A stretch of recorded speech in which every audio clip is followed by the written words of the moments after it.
Hey there, everybody. Ethan Millay of No Rules Reviews, and I thought today I'd do a bit of a different video. This is a bit of a follow-up video to my Great Zimbabwe review I did. I've had some people ask if this is something I can do.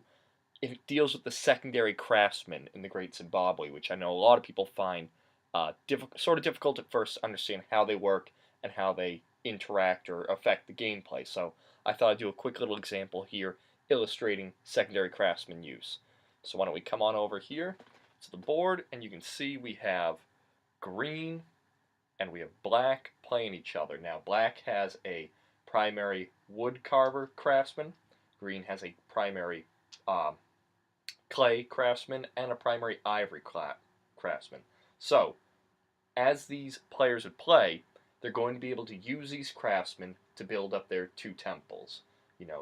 Green can access these two craftsmen without having to hub.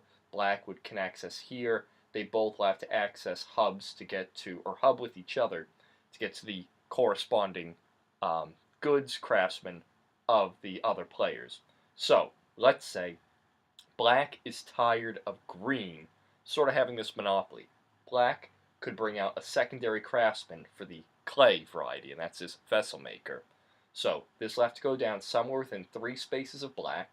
So we can say we'll put it right here. That's 1, 2 spaces away. He'll take ownership of it. From now on, this craftsman cannot be used to generate the ceremonial goods needed to raise up a temple.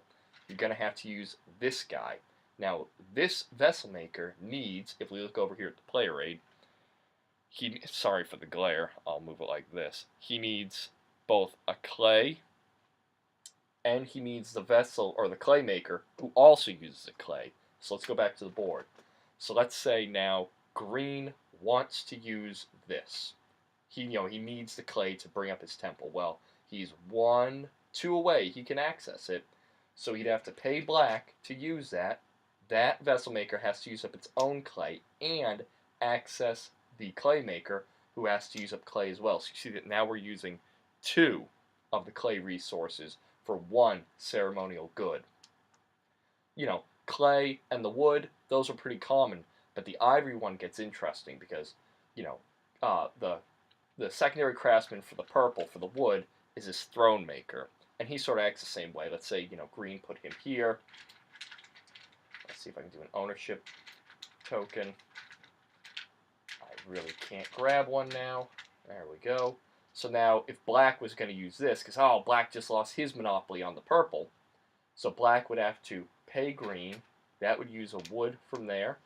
And then that craftsman over there would have to use a wood. And remember, you have to pay both craftsmen. So black has to pay green's throne maker and his own wood carver. Green had to pay black's vessel maker and his own clay maker to have these secondary goods go through.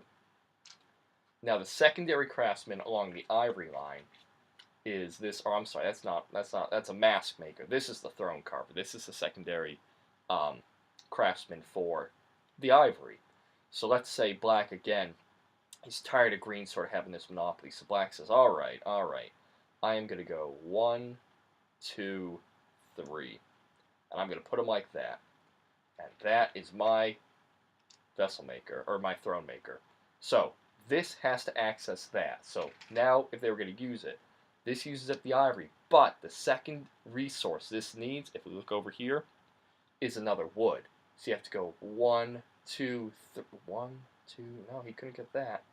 You have to go, see, so this would make it very difficult. That wood being used up, this can't be used this turn. So you see, green would lose this once around access he had to this ivory maker here. So in that way, these secondary craftsmen can be very, very powerful in terms of stopping a player's dominance, or at the very least, getting in on a income train that somebody's built up. So it's a very useful, very game-changing thing to do, and learning how to use them effectively is one of the ways to really sort of push your way into a higher level of playing the Great Zimbabwe. I hope that's been a pretty straightforward explanation how secondary craftsmen work. If you want more videos like this, just let me know. If you need further clarification, just add something in the comments below. This has been Ethan Millay. I hope you've enjoyed this. Have a great rest of your day.